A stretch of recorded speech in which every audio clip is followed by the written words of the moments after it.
श्रावण महिना म्हणजे भगवान शिवांच्या भक्तीचा पवित्र काळ. या महिन्यात लाखो भक्त शिवलिंगावर बेलपत्र अर्पण करतात. पण अनेकांना प्रश्न पडतो की बेलपत्र योग्य पद्धतीने कसे अर्पण करावे, कोणते बेलपत्र वापरावे आणि कोणत्या चुका टाळाव्यात. आज आपण याविषयी सविस्तर माहिती जाणून घेणार आहोत.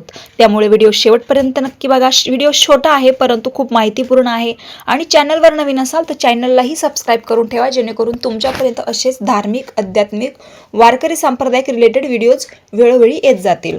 शिवपुराणानुसार समुद्र मंथनाच्या वेळी सृष्टीच्या रक्षणासाठी भगवान शंकरांनी विष प्राशन केले होते. त्या विषाच्या तीव्रतेमुळे शंकराच्या शरीराचा दाह होऊ लागला. त्यावेळी सर्व देवी देवतांनी शिवलिंगावर बेलपत्र अर्पण केले, ज्यामुळे विषाचा प्रभाव कमी झाला आणि त्यांच्या शरीराला शीतलता मिळाली. तेव्हापासून शिवलिंगावर बेलपत्र वाहण्याची प्रथा सुरू झाली.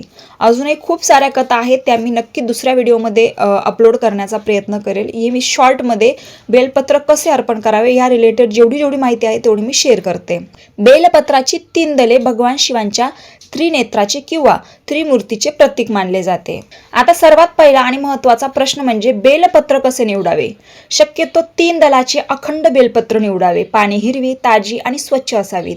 कीड लागलेले किंवा पूर्णपणे वाळलेले किंवा तुटलेले, फाटलेले, 2 पानं व्यवस्थित आहे, खराब झालेले, असं चुकीचं वाटलेलं एकही बेलपत्र तुम्ही शंकराला अर्पण करू नका. तुम्हाला वाटते की 3ही पाने अखंड आहेत, तेच बेलपत्र तुम्ही वापरू शकता. 3ही दले जोडलेली असतील तर ते अधिक शुभ मानलं जातं. 1, 5, 11, 21 अशा संख्येमध्ये क्रमांकातील बेलपत्र भगवान शंकराला अर्पण केले जातात. बेलपत्र धुवावे का? हो, बेलपत्र अर्पण करण्यापूर्वी स्वच्छ पाण्याने हलके धुवून घ्यावे, जेणेकरून त्यावरील धूळ किंवा अशुद्धता दूर होईल.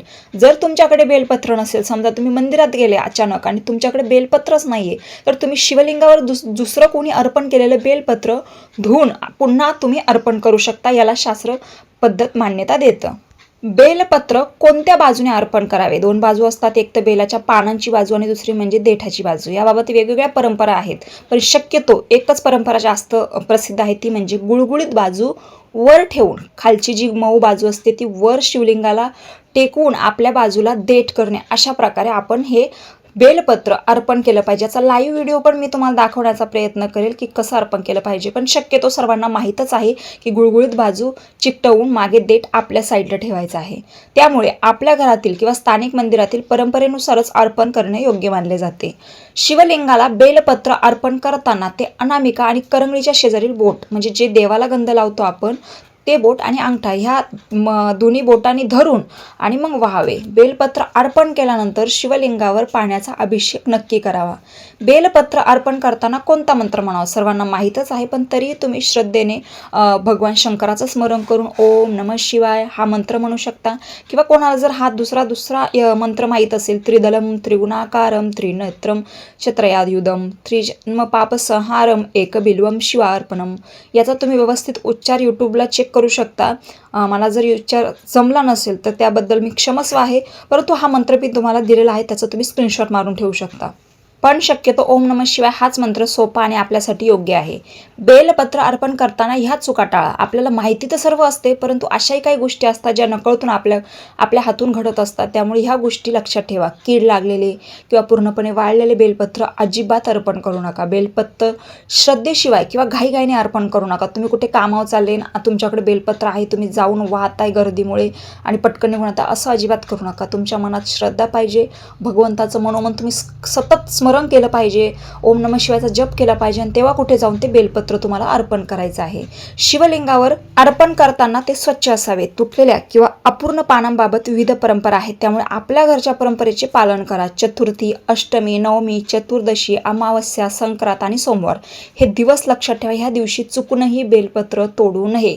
त्यामुळे आदल्या दिवशी किंवा आधीच तोडून ठेवलेले बेलपत्र तुम्ही वापरू शकता. बेलपत्र तोडताना तिच्या फांदीसहित कधी बेलपत्र तोडायचं नाही, फक्त पान तोडायचं आहे देठासहित.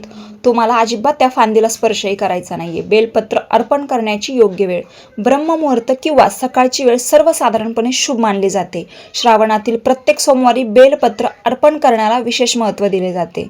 बेलपत्र अर्पणाचे महत्त्व धार्मिक श्रद्धेनुसार बेलपत्र अर्पण केल्याने भगवान शिवांची, शंकरांची कृपा प्राप्त होते, मनाला शांती मिळते, भक्ती आणि सात्विकता वाढते आणि श्रावण महिन्यातील पूजेचे पुण्य वाढते. रामकृष्ण हरी.